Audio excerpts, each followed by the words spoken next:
Manuel Bompard qui va nous rejoindre. Journaliste, c'était horrible. Oh, ça m'étonne. Mais après, il se laisse pas faire, quoi. Il est fort, Cranidos, quoi. Puis je sais, moi j'ai l'impression que les gens ont peur de lui. Parce qu'ils ont conscience que c'est un peu un mastermind. Ils ont conscience que, oui, c'est un peu Baron Noir, Cranidos, quoi. C'est le gars qui est capable... Il a tous les contacts, il a les coups de fil, il a les adresses, il sait quoi faire, il est stratège. Du coup, je pense que ça leur fait un peu peur. La poignée de main Pourquoi républicaine vous l'appelez Cranidos? Mais parce qu'il a un énorme crâne. C'est tout. entre les deux hommes. Bonsoir Manuel Bompard. Vous avez 38 ans. Vous êtes coordinateur de l'équipe opérationnelle de la France Insoumise, donc vous assurez... Alors, regarde-moi ce crâne, quoi. C'est... Regarde-moi ce crâne, quoi. Il met tellement de coups de boule qu'il devrait avoir une marque. Un peu comme les musulmans qui font des prières 5 fois par jour, là. Il met tellement de coups de boule en ce moment, bref. Et d'une certaine manière, la direction collégiale du mouvement, on sait que vous êtes un proche parmi les proches de Jean-Luc Mélenchon, vous êtes aussi député des Bouches-du-Rhône et membre de la commission des finances. Exactement. Vous êtes aussi un spécialiste des questions économiques et financières. Juste avant d'accueillir François Langlais... Là, le physique MDR, oh, ici on taquine, ça va. Même chose, question d'actualité. Moi, je taquine tout le monde. Courbevoie, ce viol à caractère antisémite d'une fillette. Ah ouais, direct. Indignation générale, manifestation, on l'a vu tout à l'heure. Et lorsque Jean-Luc Mélenchon a réagi très vite pour condamner, pour s'en indigner, il a été accusé de verser des larmes de crocodile. Ouais. Merci Galmo pour le sub. Beaucoup de monde, y compris par certains des manifestants qu'on a vus à l'hôtel de ville. Tout à l'heure, Bruno Le Maire a esquissé un mea culpa sur ces questions régaliennes.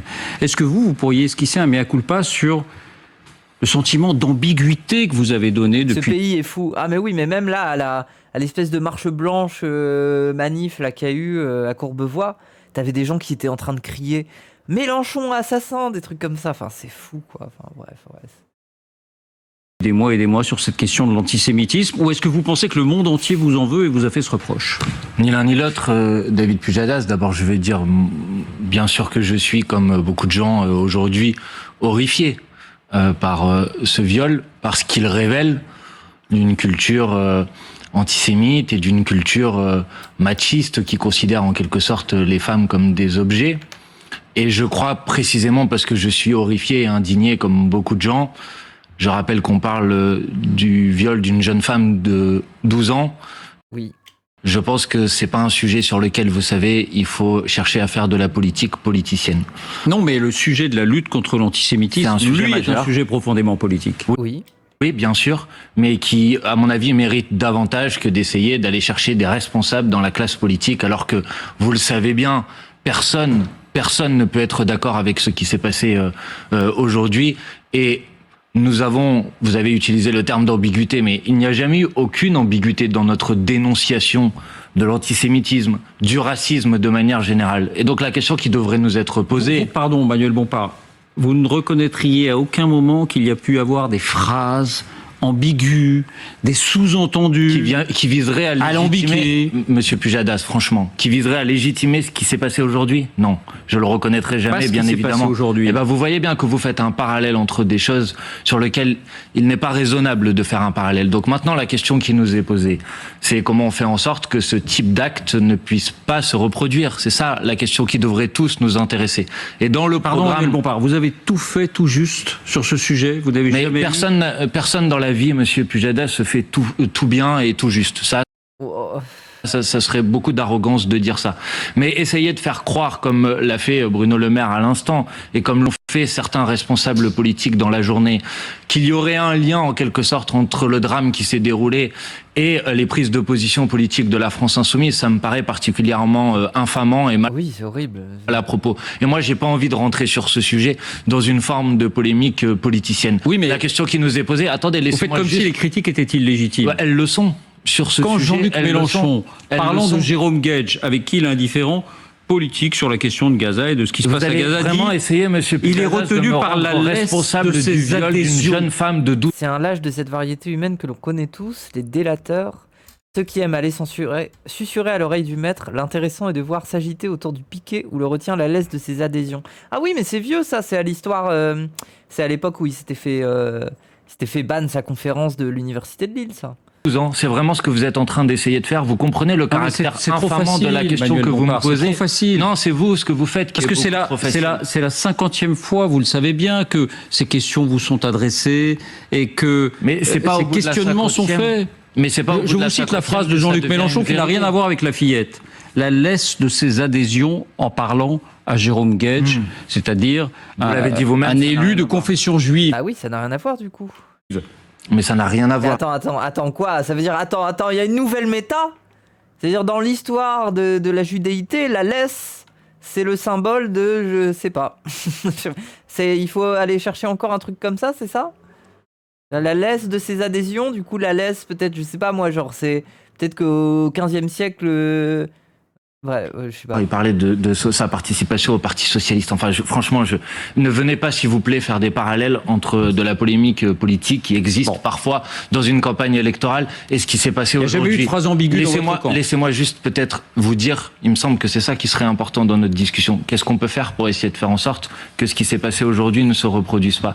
Et dans le programme du nouveau Front Populaire, dont je suis aujourd'hui en quelque sorte l'un des représentants, pas le seul, c'est une coalition avec plusieurs formations Il politique. considère qu'il a insinué l'adhésion à la judéité.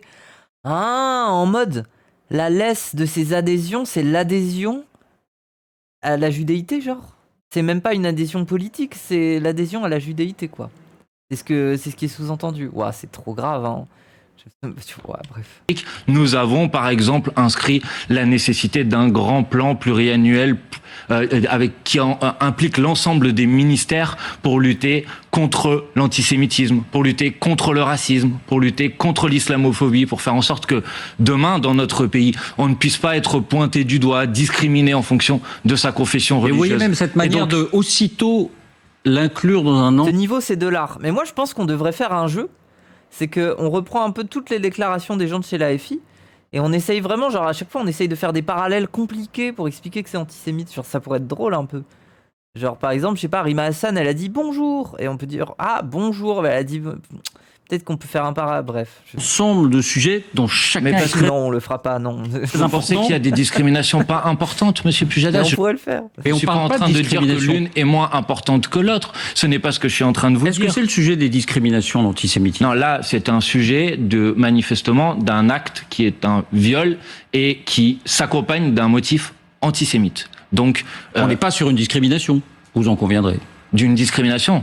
Bah, Quand c'est un viol, on parle Merci d'un... Palmier, non?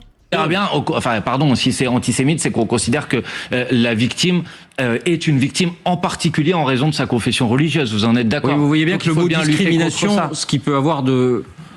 Non, un peu je ne le vois pas, hormis quand on cherche à créer des polémiques là où il n'y en a aucun dans mon propos. Non, Bon. je ne crois pas avoir euphémisé l'horreur des actes qui ont été, de cet acte qui a été commis. Je crois que je l'ai dénoncé avec la plus grande fermeté et que j'ai essayé de vous dire qu'est-ce que nous pourrions faire en Ouais, déjà, le début de cette interview à vouloir faire amende honorable et tout ça, c'est dur un peu. Enfin, bref. tant que responsable politique pour essayer de faire en sorte que ce type d'acte horrible, malheureusement, ne puisse pas se reproduire. Voilà. Chapitre économique, François Langlais. Waouh, quel enfer, quoi. Waouh, ça commence par 5 minutes de ça. Et ensuite, allez, François Langlais, l'économie, allez. Rejoint. Rebonsoir François. Vous avez 15 minutes Bonsoir, face à Emmanuel bonsoir, Bompard. monsieur Oh là là, mais il va se faire cuisiner, François Langlais. Alors pour financer votre programme, vous prévoyez toute une série d'impôts supplémentaires dès cet été. C'est d'ailleurs une loi qui s'appelle la loi du 4 août. C'est une référence au 4 août 1789. J'imagine l'abolition des privilèges. Vous voulez pas aller jusqu'à la terreur de Oh, 1793. le petit sourire. Cranidos.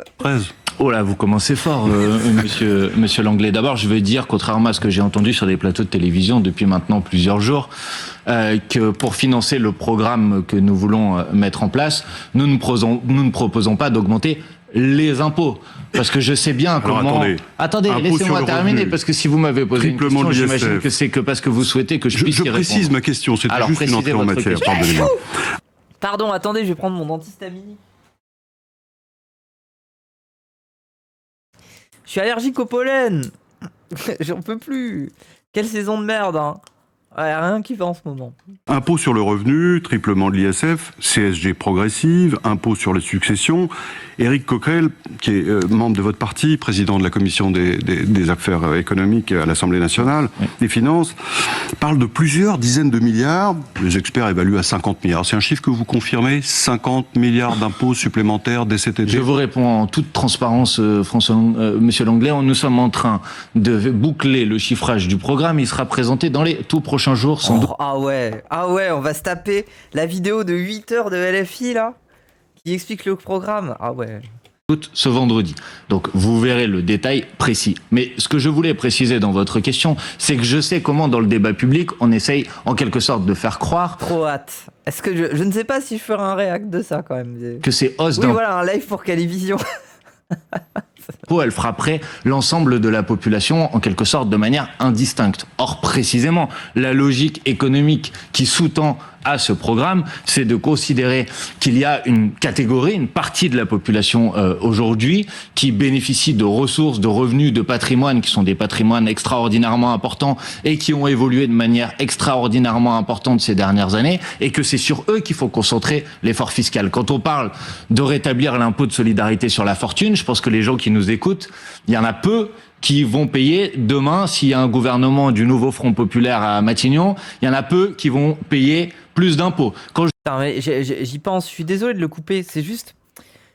Imaginez que LFI, Mélenchon, n'ait pas développé sa stratégie médiatique avec YouTube, les réseaux sociaux et tout ça. Imaginez qu'on soit dans une situation où, je sais pas moi, ils viennent de lancer leur chaîne YouTube il y a 1 an. Ouah, mais quel désastre, hein. Heureusement qu'ils s'y sont pris tôt, hein. Heureusement, parce que là, enfin, ça a été une prémonition, hein. Tout joue contre eux médiatiquement, hein. Ils ont plus d'espace, hein. Maintenant, c'est une guerre contre-culturelle, hein. C'est les médias, c'est TikTok, c'est YouTube, c'est Twitch, mais on est dans cette situation, quoi. Au moment du nouveau Front populaire à Matignon, il y en a peu qui vont payer plus d'impôts. Quand je vous parle d'une réforme de l'impôt sur le revenu, Monsieur Langlais, c'est une réforme qui comprend 14 tranches, c'est pour faire en sorte que l'impôt soit davantage progressif. Et les simulations que nous avons fait, c'est que cette réforme conduirait à ce que 92% des Français paieraient moins ou autant d'impôts qu'aujourd'hui. Tous ceux qui gagnent moins de 4 000 euros. 8%. C'est à peu près 4 000 euros pour une personne célibataire seule. Il y a quelque chose 4 000 euros net ou brut? qui m'étonne quand même. Ne dites pas que vous ne frapperez que les riches, parce que vous allez par exemple soumettre aux charges sociales les heures supplémentaires, l'épargne salariale, la participation. C'est écrit noir sur blanc sur votre programme. Pardonnez-moi, Je vous mais écoute. la plupart des gens qui bénéficient de ces dispositifs ne gagnent pas 4 000 euros. Ils vont payer plus. Vous parlez aussi d'augmenter les cotisations vieillesse. Bah oui, mais bon, si derrière le pouvoir d'achat il augmente, si derrière les prix baissent, si derrière les gens globalement peuvent faire des courses plus correctes, que les prix de l'énergie baissent et tout ça, bah quand bien même ils cotisent un peu plus sur les heures sup ou des choses comme ça, c'est pas grave. Derrière il y a une revalorisation économique. Chaque année pendant On peut 5 pas prendre l'économie quelque part et oublier l'économie ailleurs. C'est un ensemble. ans. Pareil, ça concerne tous les Français. Vous voulez aussi Eh supprimer oui, sur Radio Moufette on fait de l'économie, c'est rare mais c'est... des niches fiscales polluantes. Honorable objectif. Enfin, il y a celles qui profitent aux agriculteurs. C'est le gazole non routier. Les agriculteurs qui gagnent 4 000 euros, il n'y en a pas beaucoup. Pardonnez-moi, mais Front populaire, Voilà. c'est la France entière qui va payer plus d'impôts. Eh ben, précisément, j'étais en train de vous faire la démonstration inverse et je vais vous Oui mais c'est la France entière qui va en bénéficier. Genre... répondre aux objections que vous venez de m'apporter à cet instant. Tous les points que j'ai cités J'entends- sont dans votre programme. J'entends bien, François Langlais, mais On est d'accord. Vous admettez l'idée que quand vous prenez un programme, vous le prenez dans sa globalité. Vous prenez pas les mesures les unes par rapport aux autres. Je Je donne réponds juste un exemple par à rapport à votre ce que vous avez objection dit. quand vous dites Oui, on oui. frappe que les Ben plus moi, riches. je réponds. Non, Eh ben vous moi, je suis frappez en tout train le monde. je suis en train de répondre précisément à votre objection. Par exemple, quand vous me dites vous allez réduire les exonérations de cotisations sur les heures supplémentaires, c'est vrai. Les supprimer. Oui, Les c'est supprimer. vrai. Oui. Mais dans le même temps, dans le programme, nous allons faire en sorte d'augmenter les salaires en augmentant le SMIC, en indexant les salaires sur l'inflation. Et donc des Français qui aujourd'hui sont obligés de faire des heures supplémentaires parce que leur salaire ne leur permet tout simplement pas de vivre décemment. Merci Marty Boop. au vu du coût de la vie, n'en auront plus besoin. Vous voyez, il faut prendre le programme dans sa globalité, Enfin, écoutez, pas isoler les... Ouah, vous êtes fous. Ça me fait rire la folie du chat là. Et ferme-lui la gueule avec les piments et des lames de rasoir.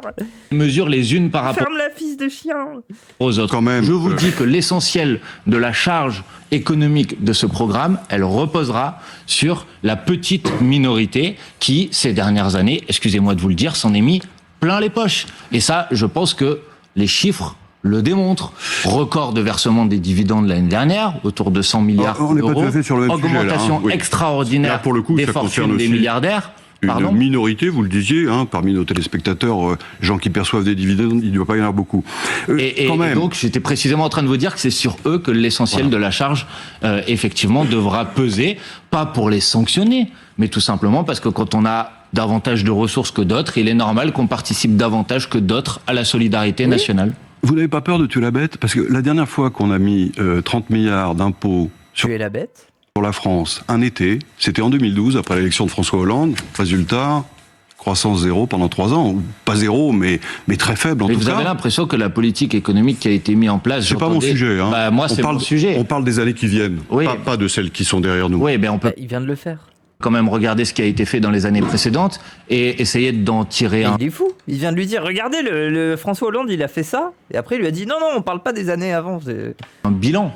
Moi, je pense aujourd'hui, effectivement, d'abord qu'on est confronté à une difficulté sociale qui est majeure. On a subi une crise inflationniste qui est extrêmement importante et ça a des conséquences dans la vie quotidienne de millions de gens dans ce pays.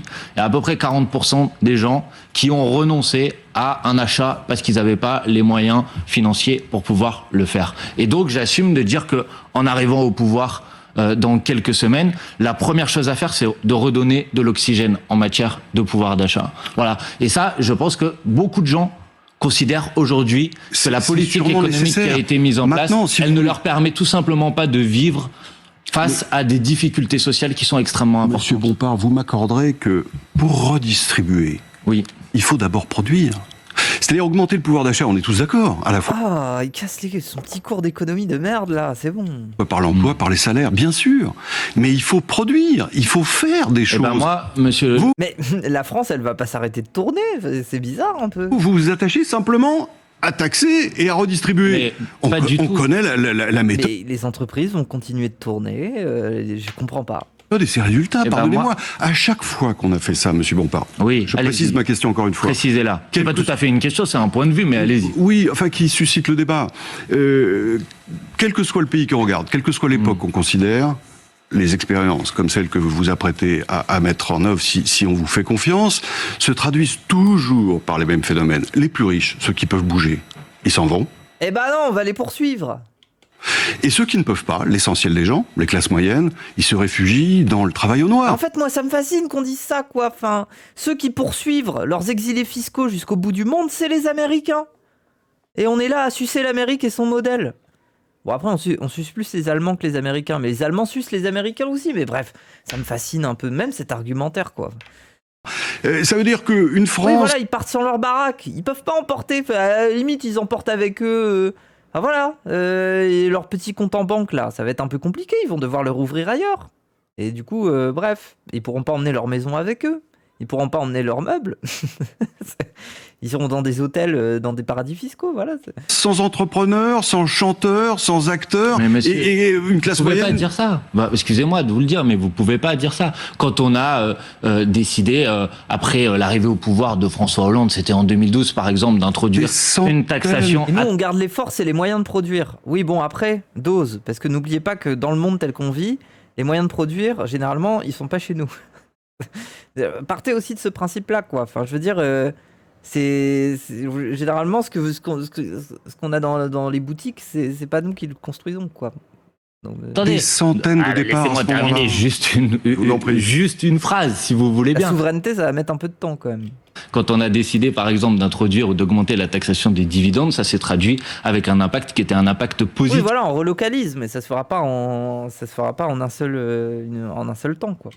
sur l'économie, monsieur Langlais, je suis désolé de vous le dire. Si la croissance zéro, c'est positif, ce que vous ne comprenez bon, pas, pourquoi pas. ce que vous ne comprenez pas, de mon point de vue, ou en tout cas la logique économique que vous défendez ne me paraît pas raisonnable, parce que vous n'acceptez pas l'idée que ce qui tire aujourd'hui l'économie du pays, ou ce qui devrait tirer l'économie du pays, c'est la consommation populaire. Et que si vous voulez tirer l'emploi et la 50%, production 50% du PIB de la France dépend de la consommation populaire. Vous le savez comme Bien moi. sûr. Or, aujourd'hui, ce qui handicape la consommation populaire, c'est tout simplement le fait que les Français n'ont plus suffisamment d'argent pour pouvoir consommer, pour pouvoir... Bah oui, c'est ça. Enfin, je veux dire, pouvoir d'achat fort, des gens qui consomment, qui peuvent s'acheter des trucs qui s'achètent pas, plutôt que d'aller chercher leur télé sur Marketplace, Facebook à 50 balles, des trucs éclatés, là, ils pourront s'acheter une télé neuve et ils seront heureux.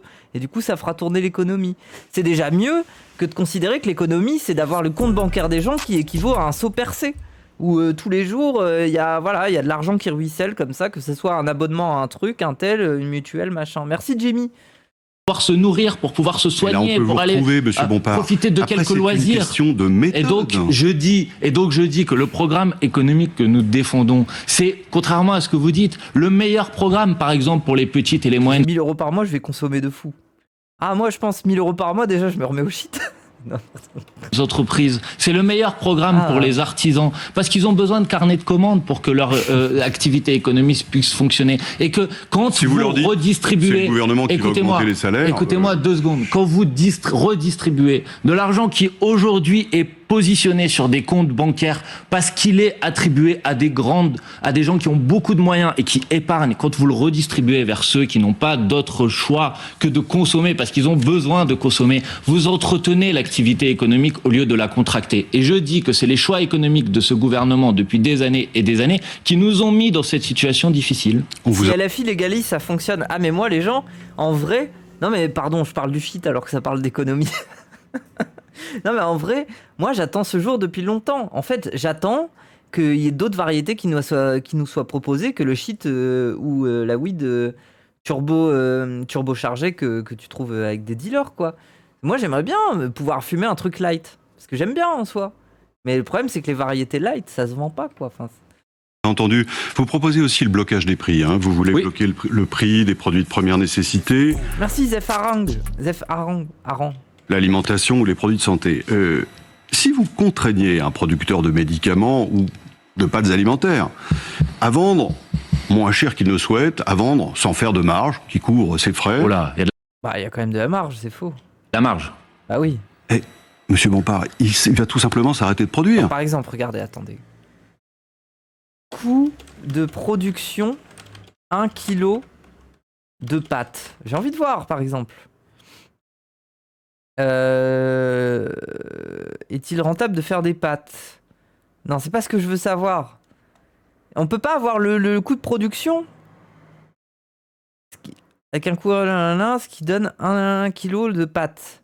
Oui, donc 1,30 le kilo de pâtes, ça fait 60 centimes le paquet. Le coût de production, c'est ça à peu près. Non? Ça doit être encore moins que ça me paraît bizarre un peu. Les pâtes, ça marche pas beaucoup. Oui, mais il y a quand même une marge. Le blocage J'ai des rien compris, mais t'as raison. Bah, j'ai pas compris tout non plus. prix, c'est la garantie de voir arriver les pénuries. Alors. On en a l'exemple patent avec les médicaments. Mais sinon, on fera des pâtes nationales. On fera des pâtes nationales. Il y aura plus de Panzani, il y aura plus de Lustucru, il y aura qu'un seul paquet de pâtes. Il y aura la tête du vieux dessus. Vous imaginez votre paquet de pâtes, c'est juste il y a 3 variétés et la tête de Mélenchon comme ça dessus avec un pouce. Le prix est évidemment bloqué pour des raisons de sécurité Les sociale, pâtes nationales. le remboursement, etc. Résultat, pénurie d'amoxicilline parce que les industriels ne Franchement. veulent plus servir la France. Franchement, monsieur Langlais, alors, si vous voulez, on prend 2 minutes la question des médicaments. Si aujourd'hui on n'est pas en capacité de garantir notre souveraineté sanitaire en France, Le petit père des pâtes, pardon. c'est parce qu'on a laissé partir à l'autre bout du monde les usines de fabrication C'est des vrai aussi, médicaments, monsieur Bompard. qu'on est dépendant, que Vous ne 80% répondez des pas principes tout à fait actifs des à ma médicaments. question. Je réponds à ce point-là puisque vous venez d'évoquer cet argument-là des médicaments et vous essayez de faire croire que c'est la question de la fixation du prix Oui, qui est ça responsable joue. des pénuries Oui, de ça médicaments. joue. Eh ben, je vous dis, je ne suis pas d'accord avec vous. Ce qui est responsable aujourd'hui des pénuries de médicaments, Non, c'est la spéculation. c'est qu'on est dépendant de marchés internationaux, qu'on a exporté, qu'on a laissé délocaliser nos produits. Bah oui. Nos capacités de production de médicaments, notamment en Asie, où se produisent aujourd'hui l'essentiel des principes actifs des médicaments, et c'est pour ça qu'on n'arrive plus à s'approvisionner sur Moi, je me rappelle très bien pendant une période où pendant au moins 6 mois, mon traitement hormonal, je ne pouvais plus m'en procurer. J'ai fait le tour des pharmacies, on ne pouvait pas. Pourquoi ? Parce qu'il y avait un stock qui était en spéculation justement dans un pays d'Asie, là, je sais plus où c'était produit. C'est-à-dire qu'il y avait quelqu'un qui avait capté qu'il manquait du stock et il retenait le stock pour le vendre beaucoup plus cher. Et du coup, dans les pharmacies, on n'avait plus notre traitement, quoi. C'est ça, enfin, je veux dire, c'est ça le problème de l'approvisionnement des médicaments, principalement, quoi. Produit du diabète aussi. Bah oui, ça arrive souvent, ce genre de choses. C'est pour ça qu'il faut une souveraineté. Surtout médicamenteuse. Franchement, ça nous coûte pas grand-chose de produire nos médicaments nous-mêmes, quoi. Puis il y a plein de gens dans la filière laborantine et tout ça qui font des études en France qui sont solides, qui peuvent tenir des labos de production. Enfin, le sujet. Je mets de côté la question des Autre médicaments. exemple, la Révolution, la période laissez-moi que vous terminer. aimez. t'as pu aller en mairie, ça va, non. Moi, j'ai pas fait mon changement de mention de sexe.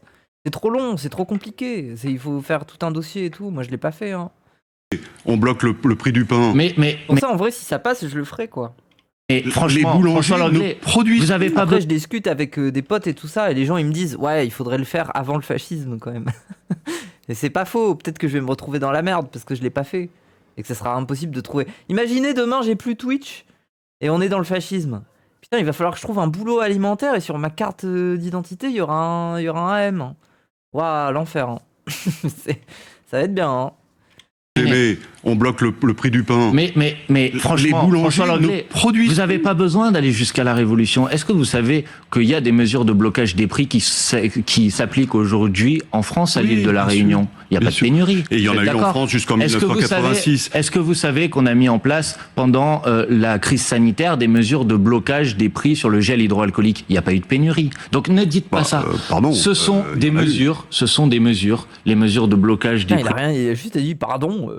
Qui sont des mesures temporaires, Si elles sont exceptionnelles, temporaires. Bah oui. mais elles le sont nécessairement, puisque le code du commerce, qui permet de le faire, ne le prévoit que dans un cadre temporaire. Et elle vise à redonner immédiatement de l'oxygène, c'est-à-dire de ramener les prix au niveau auquel ils étaient avant le choc inflationniste que nous avons connu depuis 2 ans. Mais Bah oui, c'est ça. Moi, j'imagine pas que c'est un truc qui va rester. D'abord, tu bloques les prix. Ensuite, tu revalorises les salaires. Ensuite, tu commences à t'intéresser à l'économie, à l'évasion fiscale. Et quand la situation du pays la répartition des richesses commence à mieux s'opérer, alors peut-être que tu lâches un peu le pied sur le frein du blocage des prix, peut-être. Mais voilà, je pense que c'est comme ça. C'est pas un programme communiste, hein. Les communistes auraient gardé les prix bloqués, il n'y a pas de souci. Non, c'est plutôt flexible, hein. Mais c'est bien, c'est un programme de gauche. Et les je vous entreprises dis, elles-mêmes achètent attendez, les matières je vous premières dis, plus chères. je vous dis qu'il n'y a pas une seule entreprise qui, Ou alors on enchaîne sur le communisme, ça on verra. pour une mesure temporaire qui va durer 3 mois, 4 mois, 6 pas mois, plus que ça. forcément c'est temporaire avant qu'il y ait des mesures structurelles qui puissent Pourquoi lever le pied ? Bah parce que ça reste un peu libéral quand même. Enfin, je veux dire, ils veulent pas interdire le libéralisme économique. Hein. Ils veulent qu'il y ait des gens qui veulent. Si ils veulent faire une entreprise de pâtes concurrente, ça ne sera pas empêché sous Mélenchon, quoi. Voilà. prendre le dessus. Il n'y a pas une seule entreprise, et vous le savez comme moi, qui va complètement réorganiser ses chaînes de production face à une mesure Pour 3 temporaire mois, comme non, celle-ci. mais je vois pas non plus le bénéfice pour Bon. le consommateur, pardonnez-moi. Je peux vous dire qu'il y a beaucoup de consommateurs qui verront immédiatement l'impact sur leur porte-monnaie. Et au bout de 3 mois, on revient comme avant. Attendez, je ne suis pas en train de vous dire ça, je suis en train de vous dire que ce sont des mesures temporaires et qu'ensuite il y a des mesures structurelles qui prennent le dessus. Parce que c'est le deuxième non-dit de votre remarque, François Langlais. Vous faites croire en quelque sorte que bloquer les prix, c'est pousser les entreprises aujourd'hui à vendre à perte. Mais pardonnez-moi, vous faites abstraction d'une chose décisive, c'est que depuis 2 ans, les marges des entreprises de l'agroalimentaire ont augmenté de 70%, que les marges des de entreprises... Ouah, mais oui, c'est vrai. Si, 70%. Mais c'est vrai que le taux de certaines ont marge. augmenté, c'est Bon, vrai. vous faites Le prix de la bouffe, hein. C'est une dinguerie, les gens, enfin, c'est... abstraction du fait que les marges des entreprises de l'énergie ont augmenté sans doute de 30% Mais pour ça, monsieur à peu Bompard, près. il y a un instrument classique, c'est l'impôt sur les bénéfices. Eh ben non, monsieur, parce qu'il y a des marges indues qui ont été réalisées. Et donc je vous dis qu'aujourd'hui, si vous bloquez les prix, c'est pas sur la capacité à ne pas vendre à perte que vous allez vous attaquer, c'est tout simplement que vous allez contracter les marges extraordinaires qui sont à réaliser par les autres. Je ne mange plus que des pâtes. Ah ouais. Moi, j'en suis pas à ce stade-là. Mais un repas sur 2, je mange des tartines. Pour ça, abonnez-vous dans le chat. C'est bien les tartines, mais bon. Non, en vrai, j'aime bien. Mais je mange, oui, un repas sur 2, quoi. C'est des tartines. Entreprises depuis plusieurs mois et plusieurs années. En vrai, là où je mens, c'est que je mange aussi des tartines parce que des fois, j'ai juste la flemme de faire à manger. Du coup, ça m'arrange un peu. Mais c'est sûr que c'est économique, quoi. Et ensuite, il faut des mesures structurelles. Pain de mie, jambon, tomate. Oui, c'est un peu ça. Moi, c'est fromage, jambon et tartinable de thon, des trucs comme ça, quoi. Est-ce que tu peux me donner de la force? Je commence les live streams, les Simpsons, Malcolm, etc. Si tu peux passer peut-être maintenant, mais ce soir en fin de live si tu le veux. Bah non, je suis en train de live, je vais pas passer maintenant. Et je vais pas te ban non plus, mais voilà, les gens ont vu ton message. Allez voir sa chaîne si vous voulez. Mais merci Jimir pour le sub. Mais bizarre de... Je comprends jamais... En fait, je comprends jamais les gens qui font leur pub et qui sont en mode « Oui, va voir ma chaîne. » Mais je vais pas aller voir ta chaîne, c'est interdit par Twitch. Je ne peux pas regarder un stream en même temps. Merci Dinosaure Aventure. C'est débile, ne me demande pas ça en fait. Les mesures structurelles, c'est des mesures d'encadrement des marges. Elles sont indispensables aujourd'hui. Comment vous pouvez expliquer aux gens une chose très simple? C'est que en 2 ans, les prix de l'alimentation ont augmenté de à peu près 20%, un peu plus de 20%. Les prix payés aux agriculteurs ont baissé de 10%. Waouh, ouais putain. Il y a un problème quelque part. Le problème, il est simple. Au milieu, vous avez les marges de l'industrie agroalimentaire qui ont augmenté de 70%. Vous pouvez considérer ça normal si vous voulez, monsieur Langlais, mais pas moi. Et donc on propose un certain nombre Ils se sont gavés, hein. de mesures politiques pour essayer de Je vous résoudre ce rejoins dans cette problème. interrogation. C'est le coût de l'énergie. Ouais. Je pense que le traitement par l'impôt est le meilleur. Je passe à un autre sujet qui est intéressant. Vous voulez... C'est vrai qu'il en faut de l'énergie pour négocier avec les agriculteurs, pour bien les baiser. Du coup, c'est le coût de l'énergie. Parce que vous êtes très créatif en matière d'impôt, créer une taxe kilométrique sur les produits importés. Alors, on imagine que ça serait en fonction de la distance du pays d'origine, mais comment vous faites pour taxer ça, par exemple? Il y a là-dedans des composants qui viennent de Corée, d'Allemagne, de Taïwan, du Japon. C'est fabriqué en Chine ou en Inde par une entreprise taïwanaise qui appartient à un groupe américain. Vous allez faire le baristane Ouais, c'est vrai. Comment tu fais? Tu taxes à l'importation? géographique de tout ça? Je ne vais pas faire le barycentre géographique, mais il y a bien un endroit où ce téléphone est assemblé, monsieur. Alors c'est l'assemblage. Donc tous les téléphones vont coûter plus cher avec vous, c'est ça? Mais monsieur, Parce qu'ils sont tous faits en Chine. Hein. Bah oui, mais on aura les moyens de se les acheter, contrairement à aujourd'hui. attendez, que les choses soient claires. Une taxe kilométrique, c'est une mesure protectionniste qui a un Oui, il double coûte déjà 3000 balles. Enfin, c'est fou, quoi. Personne peut se payer un téléphone neuf, à part des gens qui ont un bon salaire. enjeu, un enjeu en Je veux dire, matière. rappelez-vous, il y avait une époque de grâce. C'est une époque, voilà, que les moins de 20 ans ne peuvent pas connaître. Une époque où quand tu allais dans un magasin de téléphonie, tu pouvais avoir un abonnement, engagement 1 an ou 2, et t'avais ton téléphone à 1 euro. Mais ça existe encore, ça. Moi, j'ai l'impression que tu te fais baiser, hein. Tu prends ton abonnement à 1 euro, on te file un vieux téléphone de merde, là. Tu peux pas avoir le dernier iPhone, des trucs comme ça. Alors qu'à l'époque, si, les derniers téléphones, tu pouvais les avoir avec cette formule. Et c'était de la baise. Bah, c'était un peu de la baise, mais t'avais quand même un téléphone entre les mains. Genre, bon. Mon premier téléphone, c'était un 3310. Je l'ai payé 9 euros. Bah oui. L'abonnement à 1 euro, c'était de la baise. L'abonnement à 1 euro, c'était de la baise. Bah écoutez, c'était peut-être de la baise. Mais moi, quand j'étais gosse et que j'avais un téléphone entre les mains et que j'étais pas censé en avoir un, j'étais heureuse un peu. Donc laissez-moi. Payer 45 par mois. Oui, bon. Écologique et un enjeu en matière sociale. On a besoin. En matière sociale, vous renchérissez les prix, hein, pardonnez-moi. Non, on va favoriser les productions. Alors peut-être pas sur les téléphones, parce qu'on a des capacités de production. Non, on n'est peut-être pas sur les téléphones, même si on en a. Sans doute pas suffisamment. Si, il y a des mobiles produits en France. Il n'y en a pas suffisamment, sans doute. Oui. Mais sur beaucoup d'autres produits, en tout cas, vous allez favoriser les productions qui sont les productions locales. Excusez-moi, je croyais qu'après la On crise... aura des Fairphone. Oh non. Mais je sais pas, iPhone, ils ont qu'à mettre une entreprise chez nous et puis voilà, on aura des iPhones. sanitaire, tous les responsables politiques disaient désormais le sujet, c'est la souveraineté industrielle de la France, c'est la souveraineté industrielle à l'échelle de l'Europe. Bah, si à un moment vous voulez faire en sorte que effectivement on perde pas, on parlait des médicaments tout à l'heure, toutes nos capacités industrielles, toutes nos capacités de production, il va bien falloir protéger l'économie française ou l'économie européenne d'une concurrence qui est une concurrence déloyale.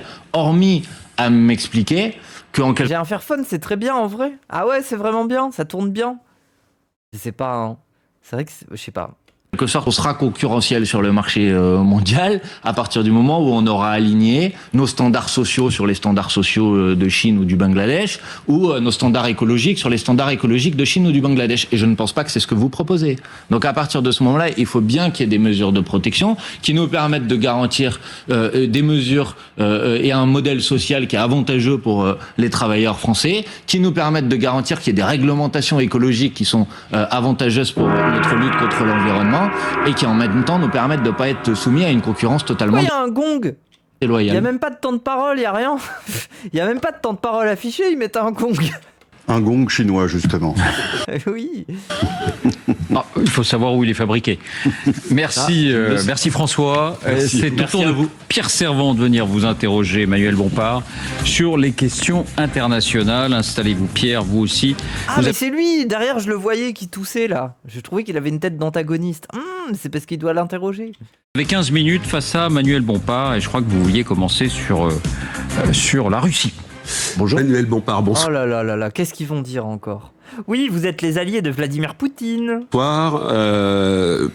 Comment dirais-je, je voudrais m'excuser par avance parce que je pense que vous n'avez pas du tout apprécié mes questions parce que C'est bien d'en être conscient.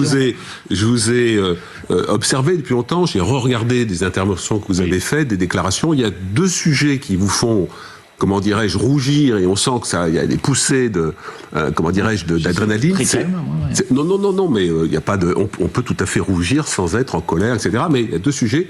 La relation entre la France insoumise et, je dirais, le système poutinien, Ouah, putain, je les colle. Hein. et par ailleurs le Hamas. Donc on va aborder Allez-y. Ouais, on est surpris, dis donc. Hein. On est surpris. Hein. les deux choses. Alors, pour préparer cette émission, je me suis plongé dans les déclarations, puisque derrière vous, il y a un candidat député Rassemblement National qui arrive, donc j'ai travaillé les deux par rapport à la Russie. Et pour tout vous dire, au bout d'un moment, il y avait tellement de désordre sur mon bureau que je ne savais plus à qui attribuer la déclaration sur la Il faut ranger ton bureau. Russie, à un tel ou à un tel, tellement il y avait, à mon sens, une convergence de vision entre la droite extrême, Du désordre, ça. la gauche. Je reconnais, c'est un désordre de ma part, et comme j'ai pas tout marqué, voilà. Je vous Quoi, mais il est en train de dire qu'il est nul. Il y a un problème là. Il a même pas commencé ses questions qu'il est en train de dire bon, je suis un peu nul. J'ai tout mis dans le désordre, donc bon.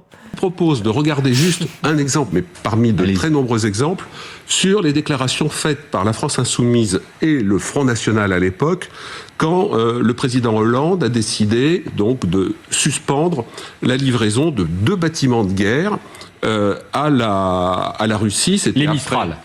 Marine qui dit que la non-livraison des navires Mistral à la Russie constitue une faute lourde de François Hollande qui porte gravement atteinte à la crédibilité même de la France. Oui, bon, ça on le sait quoi. Les Mistral, de type Mistral, sont des bâtiments de projection et de commandement.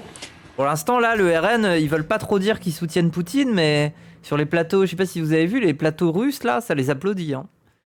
Il y a des gens, je sais plus, là, il y avait le présentateur russe complètement fou qui avait dit « Oh là là, nous sommes fiers d'être... on peut dire qu'on est fiers d'être français. » Et donc, regardez la déclaration. On va la lire. L'officialisation hier de la C'était non-livraison avant l'invasion. Sa déclaration-là, bah oui, mais bon.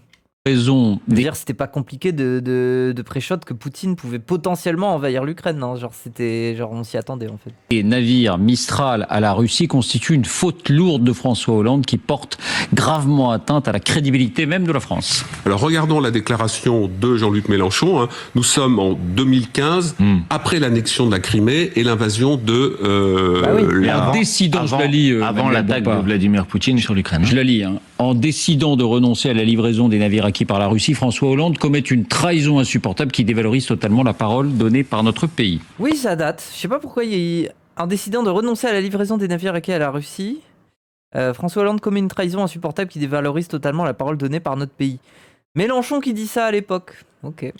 Ce sont des déclarations d'août 2015 et l'attaque de l'Ukraine et du Donbass, c'est 2014. Donc on est... Le déclenchement de la C'est du pareil au même. guerre en Ukraine, Les c'est extrêmes se rejoignent. 2022. Hein. Non, Juste la pour que- seconde. Pour que les gens qui nous écoutent quand même Non, aient Manuel quelques Bompard, références c'est la historiques. deuxième, enfin, si vous voulez, il y a La guerre qui est en cours aujourd'hui. Tout à fait, mais il y a 2 attaques, il y en a une assez lourde, c'est Allez-y, posez-moi votre question. la conquête dites-moi. de la Crimée. Donc, ma question est assez simple, puisque j'ai eu du mal en regardant ces déclarations et bien d'autres, C'est intéressant, comment Bompard va pouvoir rebondir là-dessus? à savoir, mais finalement, à qui appartient cette déclaration qui manifeste, à tout le moins vis-à-vis du régime poutinien, certaine tendresse, ou en tout cas un manque de condamnation par rapport à un régime despotique depuis longtemps, assassinat des opposants, mise en prison des opposants, donc un régime avec une dérive très forte.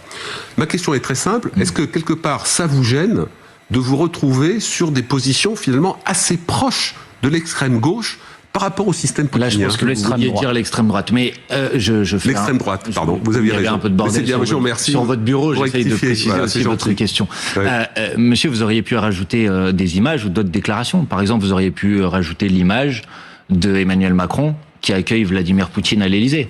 C'était aussi après 2015, vous êtes d'accord? Oui, tout à fait, mais juste sur ce Ok. point-là, il y a une différence, si vous voulez. La France reconnaît des États, pas les gouvernements. Et donc le président Macron en 2017, par exemple, il dénonce les ingérences russes avec Poutine à côté. Donc il y a une différence, juste, je Il pose l'accueille ce à questionnement. l'Élysée, il n'est pas obligé de le faire. Vous êtes d'accord? Mais d'État à État, ce n'est pas anormal, si vous voulez, que Ah, mais ça, c'est votre- deux pays membres c'est votre- permanents du Conseil de sécurité, d'État à État, sur ça. En Ça, revanche, c'est votre point de vue. Tout à fait. Mais je veux bien juste répondre à votre question. Non, mais si juste- vous Merci Narcissus Century. voulez bien, après. Mais, c'est- en ou alors c'est revanche, vous je qui pense parlez, que- vous me dites. Ah, mais il peu- récuse la comparaison. Oui, oui, ben, j'ai les compris. deux 2017. partis politiques Mais monsieur, qui bon, montrent je vais vis-à-vis répondre à du votre régime Mais poutinien bon, laisse-le répondre là. une certaine tendresse, On a compris la question. ça pose un problème. Et Je vais- juste ma question, je termine. Ah ouais, ben, Qu'est-ce que ça dit faudrait la poser. Qu'est-ce que Oui. ça dit de votre parti? Je dirais cette espèce de monsieur, tendresse vis-à-vis. monsieur, il n'y du a système aucune poutinien. tendresse vis-à-vis du système poutinien. Je vais vous dire, on sort d'une campagne des élections européennes. Il y a une seule formation politique qui a invité à l'un de ses meetings des opposants à Vladimir Poutine. Oui, ça c'est vrai. C'est la France insoumise. Et puis qui les protège et qui paye leur séjour en France. Des gens qui, en Russie, ont dû partir parce qu'ils étaient menacés d'être mis en prison parce que ce sont des opposants à la guerre. Vous voyez? Donc, moi, mes amis en Russie, monsieur, pour que les choses soient claires, mes amis en Russie, ils sont pas du côté de Vladimir Poutine. Mes amis en Russie, ils sont poursuivis par Vladimir Ça, tu peux pas les avoir là-dessus parce que c'est vrai quoi. Poutine. Ils sont menacés d'être mis en prison. Ce sont des gens qui se battent pour changer Bah, le il vesquille un peu. Mais en même temps, là où il a raison, c'est que la position actuelle de la France insoumise, elle est claire. Mais c'est sûr qu'en 2015, bon. modèle économique en Russie. Ce sont des gens qui se battent contre la guerre. Donc ça, c'est mes amis à moi. D'accord. Donc vous êtes en train de me comparer, si vous voulez, avec une formation politique, le Rassemblement National, qui eux, par Et je me contre, demande, Cranidos, il est là depuis quand? Il est là depuis quand, lui, dans la FI?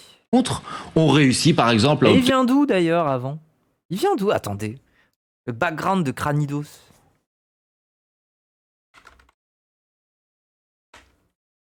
Depuis le début.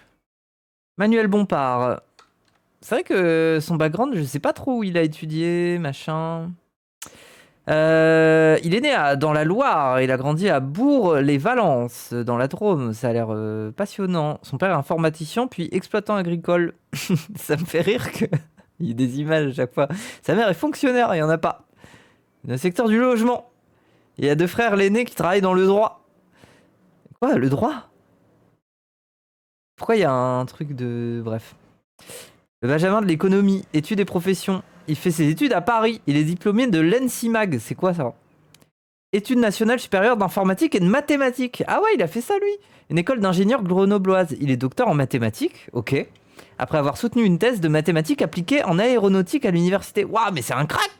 C'est pour ça qu'il a un cerveau de fou. Il a une calculatrice dans le cerveau. Il participe au lancement de Adagos, une start-up spécialisée en intelligence artificielle et apprentissage automatique à Ramonville-Saint-Agne. Le craquito, bah en vrai, fait ses débuts en politique à 19 ans au cours de la lutte contre le traité constitutionnel européen en 2005. Et contre le CPE en 2006. On s'en rappelle de ça. Putain, à 19 ans, il était contre le CPE, ça veut dire il y avait peut-être Cranidos devant les lycées là, avec une pancarte. Il y avait peut-être ton Cranigos local là, bref. Il adhère au parti de gauche à sa création en 2009. Ok. Il en devient secrétaire national en 2010. Oui, depuis longtemps. 2012, il devient membre de l'équipe événement de la campagne de Jean-Luc pour l'élection présidentielle. Donc il gère la campagne. Il succède à François Delapierre. Ok. Ah ouais, c'est le successeur en devenant le directeur de campagne de Jean-Luc Mélenchon pour sa candidature aux élections européennes de 2014. dans la circonscription sud-ouest. Candidat du parti de gauche, en binôme avec... Et ensuite, il est organisateur d'événements pour la France Insoumise, directeur de campagne de l'élection présidentielle de 2017, candidat aux élections législatives de 2017, cadre et coordinateur du mouvement, etc., député européen, député... Ok. C'est bien de faire un rappel. Un G basé, c'est rare. Bah ouais. Il en parle pas trop, pourtant il est calé dans ça. Des prêts auprès de banques qui sont des banques proches du régime russe. Donc votre comparaison, excusez-moi de vous le dire, elle n'a aucun effet. Je vous donnais tout à l'heure... Joli parcours. Bah moi ça me rassure, franchement, ça me rassure que ce gars-là, il est pas juste fait Sciences Po ou des machins ou des trucs. Justement, c'est ça, je sais pas, ça rend le profil un peu intéressant. Une autre manière de penser aussi. Bref. Un mathématicien, quoi. Pour plaisanter un peu, je vous disais que vous auriez pu aussi mettre la photo d'Emmanuel Macron. Mais il y a beaucoup de responsables politiques qui, dans ces années-là, disaient attention. Il faut qu'on fasse attention de ne pas donner l'impression, en quelque sorte, de participer à une stratégie de l'escalade qui va se traduire par la guerre. Il y en a beaucoup qui disaient ça à ce moment-là. C'est un peu ce que vous dites. Et puis ensuite, il y a eu un moment dans l'aide à l'Ukraine. Attendez, toujours un peu sur une rhétorique. Ensuite, il y a eu un moment de rupture. Il y a eu un moment de rupture parce que la Russie a posé un acte. Ouais, il a raison de rappeler ça quand même. Après, là, vous êtes là à dire oui, Mélenchon à l'époque sur la Russie, nana. Ouais, oui. Mais je peux comprendre le truc de pas d'escalade, quoi. Elle a dépassé, elle a franchi une frontière. Même quand je dors, je fais de l'argent. Merci beaucoup pour les 5 USD. Même quand je dors, je fais de l'argent. Elle a violé le droit international. Et le premier responsable politique, je me rappelle très bien, j'étais avec lui, nous étions, c'était pendant la campagne présidentielle de 2022, nous étions en train d'aller à La Réunion. C'était au beau milieu de la nuit. Le premier responsable politique qui a condamné l'agression de Vladimir Poutine en Ukraine, c'était Jean-Luc Mélenchon. Ah ouais, je me rappelle de cette nuit, hein. Vous voyez ? Donc, nous n'avons eu aucune ambiguïté sur ce sujet. Nos amis en Russie, ce ne sont pas ceux qui sont avec M. Poutine. Nos amis en Russie, ils luttent contre M. Poutine. Alors, voilà. Et notre position, elle est simple, elle est claire sur ce sujet. Ça sert à rien d'essayer de faire croire qu'en quelque sorte, nous aurions quelque forme de complicité que ce soit avec Vladimir Poutine. Je savais que c'était un sujet qui allait... Ah ben, je ne suis pas du tout énervé, je vous réponds très simplement. Non, mais c'est tout à fait légitime. Rétrospectivement... Il a bien répondu en soi, ça va, hein. Vous dites, quand on voit la déclaration de Jean-Luc Mélenchon sur le fait de parler de trahison, sur la non-livraison de ces bâtiments, si vous voulez, s'ils avaient été livrés, ils auraient participé aux frappes contre la population ukrainienne, ou alors ils auraient été coulés, puisque vous avez remarqué que l'Ukraine coule beaucoup de bâtiments russes. Rétrospectivement, est-ce que vous vous dites, vous qui êtes très proche de Jean-Luc Mélenchon, vous avez été son directeur de campagne, vous dites, là, il aurait mieux fait de se mettre un monsieur, poids sur la bouche. Si vous voulez qu'on réponde à des questions rétrospectives, mais c'est important. Est-ce que la France a continué à livrer des armes à la Russie après ces déclarations-là que vous êtes en train d'évoquer? Mais c'est vous qui êtes notre invité. Ah oui, mais d'accord, mais vous voyez, à un moment, il faut chercher à avoir un petit peu de cohérence. Il y a beaucoup de gens... Complètement con comme analyse politique. Bah non, mais moi, je vois l'angle où c'est une question de diplomatie. Ça veut dire que t'es là avec la Russie qui se met à devenir belliqueuse et tout ça. Alors certes, t'as pas forcément envie de leur livrer des navires, mais déjà, t'as pas envie d'attirer l'attention sur toi, sur la France, et sachant que t'as pas la capacité de répondre et de te battre, tu joues la carte de la diplomatie, quoi, parce que voilà. Et après, il y a un point de rupture, qui est l'invasion de l'Ukraine. Et dans ce cas-là, tu changes de méthode. Tu peux plus être diplomate, tu peux plus essayer de calmer Poutine. Alors t'en es à un stade où c'est en mode, ok, non, maintenant on s'oppose à lui. Voilà. Et puis après, oui, il y aura une table des négociations, mais Poutine est devenu un adversaire vraiment à ce moment-là, quoi. Non, mais tant que les relations n'avaient pas été coupées entre la France et la Russie... Mais oui, c'est ça, toute l'UE était fan de Poutine avant l'invasion de la Crimée, mais bien sûr, les gens, enfin, je m'en rappelle. Et à coup de grandes photos de Poutine torse nu sur un ours, là, tout le monde le suçait. Enfin, bon, bref. Considéré qu'il y avait des contrats d'armement qui avaient été passés... Même aujourd'hui, pour le RN, c'est un peu gênant de soutenir Poutine, quoi. Et qu'il fallait les honorer. Vous n'estimez pas que la déclaration de Jean-Luc Mélenchon était une erreur politique majeure qui aurait pu avoir des conséquences très graves? Je pense qu'elle correspondait à un contexte et qu'il y a eu un moment de rupture. Et ce moment de rupture, ça a été le déclenchement par Vladimir Poutine de la guerre en Ukraine. Et qu'à partir de ce moment-là, nous avons une condamnation très claire de cette agression inacceptable, de la violation du droit international. Et nous avons exprimé à plusieurs reprises notre devoir de solidarité avec la population ukrainienne. François Hollande n'a pas eu la bonne décision en annulant la vente de ces... Mais moi, je ne vais pas commenter, si vous voulez, des décisions de François Hollande d'il y a 10 ans. Parce que si vous voulez, si vous le parler retrouvez de au beaucoup de choses. Parlement demain, vous pourrez peut-être évoquer le sujet avec. Ça, vous lui avec poserez, lui, puisque vous il lui est- poserez la il est question. candidat. Autre Vous lui poserez sujet la question à lui. qui fâche le Hamas. Ça me fâche pas, hein, moi. Non, mais Je enfin, réponds à vos questions. je me Bon, ça va, il va ressortir tous les trucs qu'on connaît. souviens, après le pogrom à caractère génocidaire du 7 octobre du Hamas, de vos contorsions. J'ai l'impression, si vous voulez, que vous étiez une personne qui était en train de faire du patinage. Donc, dans le patinage, il y a les figures imposées et après les Et figures... après, on parlera de vos contorsions aussi. La alors. figure imposée qui était de dire le Hamas, c'est un mouvement terroriste, c'était d'une difficulté, là pour le coup, on vous sentait gêné. Et puis, Le pogrom à caractère génocidaire. Ah oui, il a dit n'importe quoi. Il a name drop des trucs. les figures libres, Mais les gens, j'ai même pas relevé parce que je suis même plus choqué, quoi. Enfin, ça m'étonne plus, quoi. Les gens, ils s'en battent les couilles des mots qu'ils utilisent. Hein. sur le gouvernement de Netanyahou est effroyable. Alors là, on voyait même physiquement, vous étiez... Moi, dans- j'ai eu dans ce- précisément l'impression que vous faisiez exactement la symétrie inverse, vous voyez. Donc, si vous voulez, on peut discuter de ça aussi. Bon, une question très Non, concrète. vous, de manière générale. Non, mais une question très concrète sur le Hamas. Je suis allé regarder le programme donc du nouveau Front populaire sur le Hamas. C'est intéressant puisqu'il est reconnu qu'il y a Rien sur le Hamas, non? eu le 7 octobre une attaque terroriste. Oui. Oui. Et donc la logique derrière eût été de se dire, s'il y a une attaque terroriste qui a été conduite, le mouvement qui l'a conduite est un mouvement terroriste. Et pas du tout. Bah non. J'ai découvert que vous, vous et vos alliés, Le terrorisme, c'est une méthode. Mais ça veut pas dire qu'un groupe est forcément terroriste.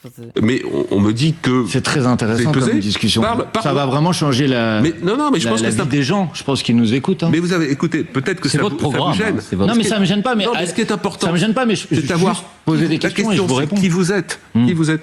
Et donc vous qualifiez le Hamas de Mais du coup, Israël terroriste? Bah. Moi, je trouve, ne serait-ce que le mot terroriste, au bout d'un moment, c'est bon, quoi. Faudrait refaire tout l'historique du mot et pourquoi il est utilisé, pourquoi on l'utilise, c'est dans quel contexte il se développe, mais. Au bout d'un moment, tu peux pas juste dire, dans ce cas-là, on va dire qu'Israël est terroriste. Non, parce qu'Israël agit en pleine lumière. Israël agit en pleine lumière, c'est littéralement son armée qui va bombarder, c'est pas du terrorisme en soi. J'imagine que ce qu'on entend par terrorisme, c'est aussi le côté un peu conspirationniste. C'est en mode, c'est des plans, ça se passe dans l'ombre, quoi. Il y a quelque chose d'obscur dans le terrorisme.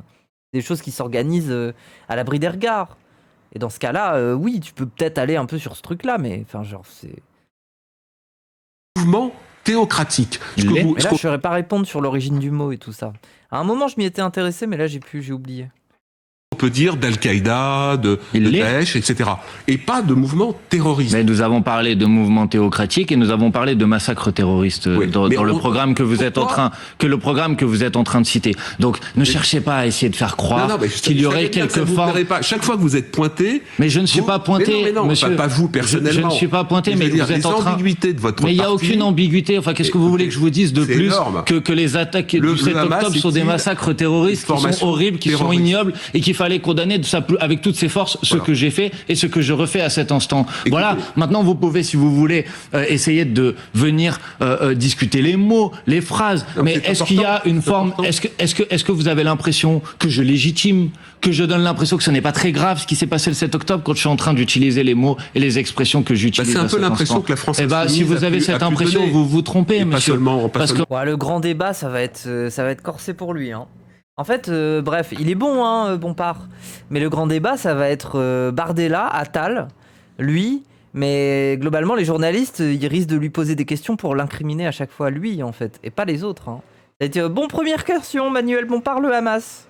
Et lui, il va chercher à répondre, et les deux autres, en fait, il va devoir se retrouver, non pas à débattre, mais à se justifier face aux journalistes qui vont lui poser des questions, et derrière, les deux autres vont en rajouter. Ça va être ça. Hein. J'ai peur que ce soit ça. Hein. Ça va pas être que sur ça. Bah ouais, mais bon, les gens... C'est surtout là-dessus qu'ils essayent de le faire. Hein. Donc bien sûr qu'il y aura ça. Hein. Ma condamnation, elle est totale. Voilà. Et ma condamnation, elle est totale. Maintenant, Bah oui, mais Bompard. Mais non, mais Bompard, je le trouve bon. Cranidos, let's go. Mais pas le vieux non plus. Il peut avoir des difficultés aussi.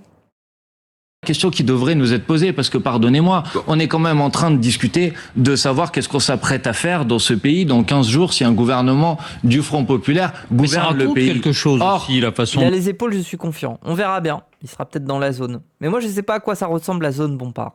C'est ça en fait. J'ai pas encore vu Bompard dans la zone non plus, quoi. On verra bien. oui, mais Regardez attendez, tel ou la Je suis sûr que ce sera son prime time. Hein. question c'est qu'est-ce qu'on pourrait faire demain. Or là, vous êtes en train de m'interroger sur la caractérisation des actes du 7 octobre. Moi, ce que je vais vous dire, c'est que demain, la France doit faire beaucoup plus qu'elle ne fait aujourd'hui pour mettre un terme aux massacres qui sont en cours aujourd'hui. Bompard est trop fort, toujours calme. Moi, je pense que En fait, je pense qu'il est en colère. Mais il concentre toute sa colère dans cette ride. C'est-à-dire qu'il arrive à rester calme parce que toute la colère, elle finit là. Et elle reste là, en fait. À Gaza, En Ukraine. D'accord. Non, mais en Ukraine aussi. Voilà. Mais en Juste Ukraine un aussi, point. mais on était passé à un autre sujet, monsieur. Un point Pujol. pour... Dès qu'il entre dans un débat, cette ride, elle s'active, cette ride. Il y a peut-être un sujet qui Manuel vous intéresse Bompard. pas. Un Il y a point peut-être que la question de l'Ukraine dont on peut parler. un Ou point on peut pour aussi demain. dire que ce qui se passe à Un Gaza point- est un point pour insupportable. On demain. parlait de Vous êtes Gaza depuis 5 minutes et favorable, ça ne semblait pas me vous semble-t-il, convenir. à l'abrogation de la loi sur le séparatisme dans la République. Est-ce que je me trompe? Non mais attendez, Bompard dans la zone, c'est juste après face à El Krief. Oh, let's go.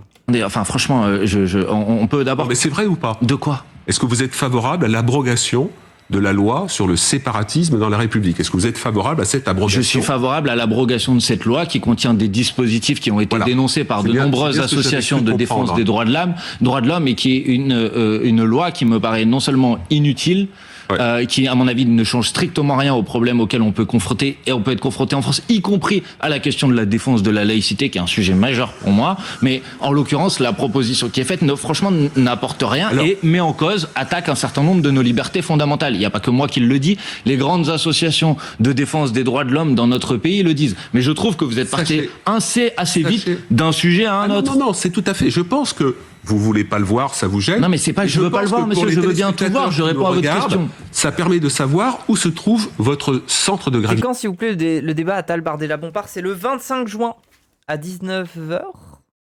Non, à 20h, j'imagine. Qu'est-ce que c'est C'est-à-dire que la France Non, ce qui est à 19h ce soir, c'est Mélenchon répond aux questions par téléphone. insoumise?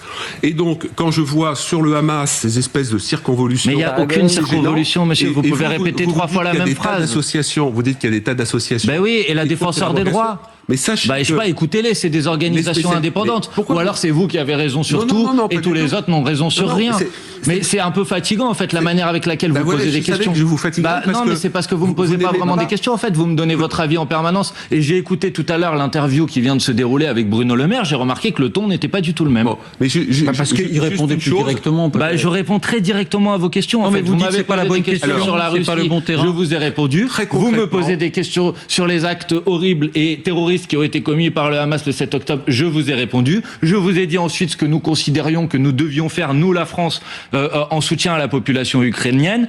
Ce que nous devrions faire, nous, la France, pour mettre un terme au massacre en cours à Gaza. Ça me paraît très simple, très clair et très D'accord. précis. Alors juste quand même une dernière question. Comment dirais-je, sur l'histoire de l'abrogation de la loi sur la séparation Oui. dans la République, vous citez donc un certain nombre d'associations. Je peux vous citer des spécialistes du salafisme de combat, de Waouh. l'entrisme du salafisme, Qui ça? frères musulmans ou d'autres associations. Oui. Et ces spécialistes-là, qui travaillent Quel spécialiste? sur ces sujets depuis très longtemps, disent cette loi est imparfaite, mais c'est un socle minimal Caroline Fourest, oui, l'autre gars là, comment il s'appelle déjà là? Sifawi? pour donner à l'État des capacités à répondre à l'entrisme du salafisme. Sifawi et ses 30 000 bouquins de gare là? Je ne le crois pas et Vous on ne le croyez pas. on aura Alors, qu'est-ce l'occasion, que si vous, voulez, est-ce que vous reconnaissez qu'il y a un risque pour la France, comme pour les Européens, et qu'est-ce que vous pourriez un faire risque de de quelle mieux? nature, monsieur? Pardon? Il y a un risque de quelle nature, vous voulez dire? Il y a une réalité, à savoir qu'il y a des attentats. Bien qui sont- évidemment, je crois que Voilà. personne Et alors ne le donc, conteste, malheureusement. dans la mesure où vous considérez que la loi sur le séparatisme c'est pas bon, par rapport à d'autres formes d'attentats, d'attaques, Parce que vous aux valeurs pensez que françaises, la loi contre le les- séparatisme est la bonne manière de lutter contre les les attentats? spécialistes Je ne le disent crois pas, moi, c'est un personnellement. socle minimal. Ah bah écoutez, et je vous, suis pas vous de voulez votre point de détruire. vue. Mais qu'est-ce que vous proposez? Bah, si vous, Qu'est-ce que vous si proposez vous voulez qu'on se pose la question de savoir comment on lutte contre les attentats, puisque Améliorer la vie des gens et être moins islamophobe? c'est ce que vous venez de me dire à Et cet la, instant. la pénétration de la société oui, mais ça, c'est française deux choses, ça, c'est par le deux- salafisme. ça, c'est deux choses différentes, monsieur. Non, Vous mais venez parce que Parce que je d'évoquer. sais pas, la question qui se pose avec le salafisme, c'est pas de savoir s'il existe, c'est de savoir pourquoi il y a des gens qui le rejoignent. Et des gens jeunes, dégoûtés de la France, dégoûtés des opportunités qu'ils ont dans le pays, enfin cyniques, nihilistes même, et qui le rejoignent, quoi. Enfin, c'est aussi ces parcours de vie là qu'il faut interroger.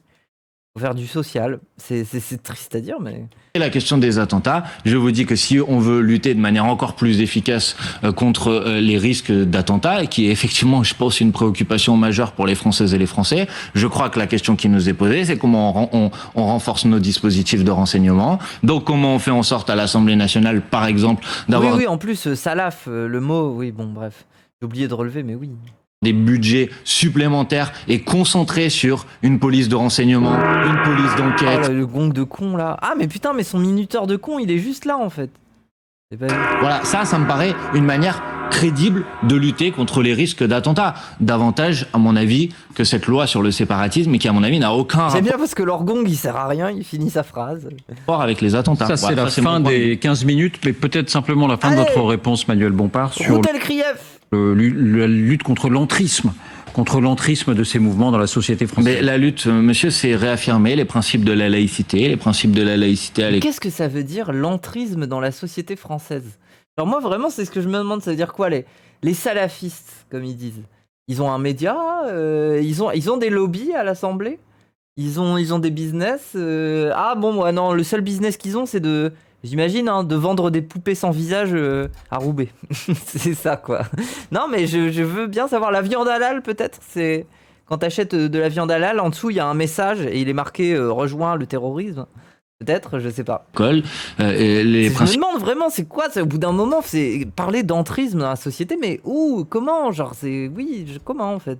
De la laïcité dans la société de manière générale, et faire en sorte d'étendre la laïcité. Le communautarisme, mais mais moi ce truc de communautarisme, ça me saoule. Je comprends pas pourquoi on se plaint du communautarisme au bout d'un moment, tu vois. Genre, je trouve que c'est un effet normal de nos sociétés.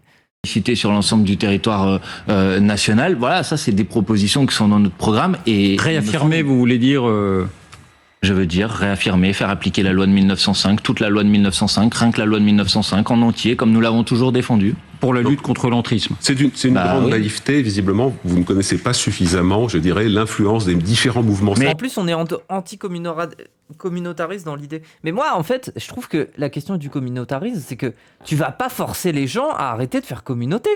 Les gens font communauté parce qu'ils font solidarité.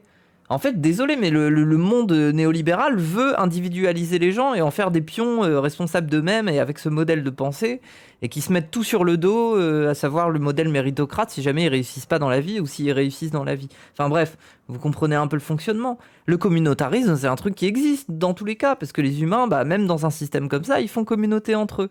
Alors il y en a qui le font plus ou moins que d'autres. C'est sûr que d'être dans une banlieue et d'aller, je sais pas moi, tous à la mosquée et de se connaître, et il y a différentes familles qui se connaissent, ça crée du communautarisme. C'est un effet normal, c'est de la solidarité. Tu vas pas empêcher les gens de se dire bonjour dans la rue, de se connaître, d'aller manger chez l'un, chez l'autre. C'est ça le communautarisme, quoi. C'est de la vie de quartier au bout d'un moment qu'on attaque. C'est la vie des gens, c'est leur quotidien, c'est leur solidarité, quoi. C'est leurs liens sociaux. Donc je comprends pas, au bout d'un moment, quand on court après le communautarisme, je comprends pas. Tu veux enlever le communautarisme, propose aux gens un projet qui les émancipe. Propose aux gens quelque chose qui leur donne, je sais pas moi, envie de bouger pour faire des études, de s'en donner les moyens aussi financièrement, parce qu'ils peuvent pas forcément partir du quartier. Crée cette vie, crée ce déplacement sur le territoire. Et alors là, peut-être que tu sors du communautarisme et tu donnes un sentiment de je sais pas moi, d'identité nationale, même si j'aime pas vraiment ça en soi. Mais restons-en là. Pour l'instant, on se cantonne à la France, on reste dans le domaine du national. Mais oui, mais alors dans ce cas-là, il faut un projet, il faut améliorer la vie des gens, quoi. Faut leur donner foi en quelque chose, sinon ils se replient sur eux-mêmes. Mais c'est normal de se replier sur soi-même. Tout le monde est communautariste. À partir du moment où tu as besoin de ça, c'est... mais qu'est-ce que vous dites? Pourquoi vous dites ça, monsieur? Votre propos est très sympathique, je veux dire, mais il est tout à fait inopérant par rapport... Payer des vacances à tous les gamins, t'en penses quoi? Peut-être pas tous les gamins.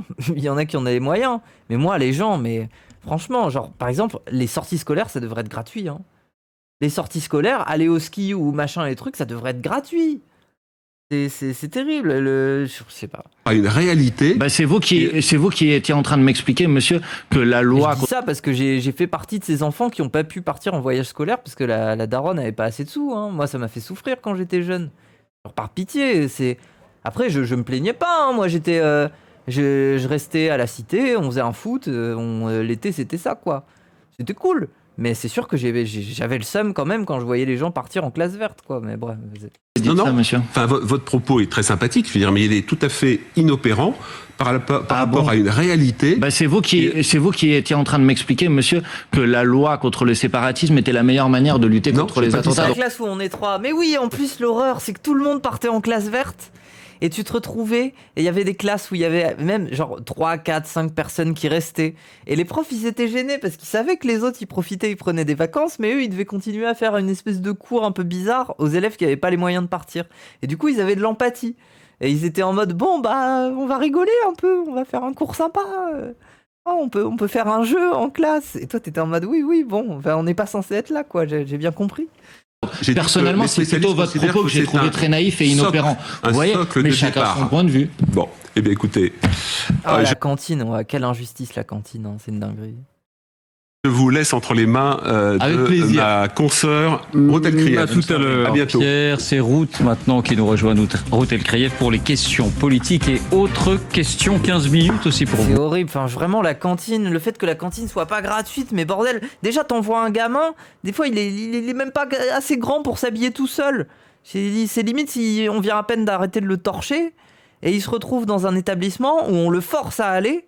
Et en plus de ça, il peut pas se nourrir et il doit apprendre l'abstention de pas se manger le midi, quoi. Enfin, c'est... Bref. Mais oui, mais attendez, Ruth Elkrief.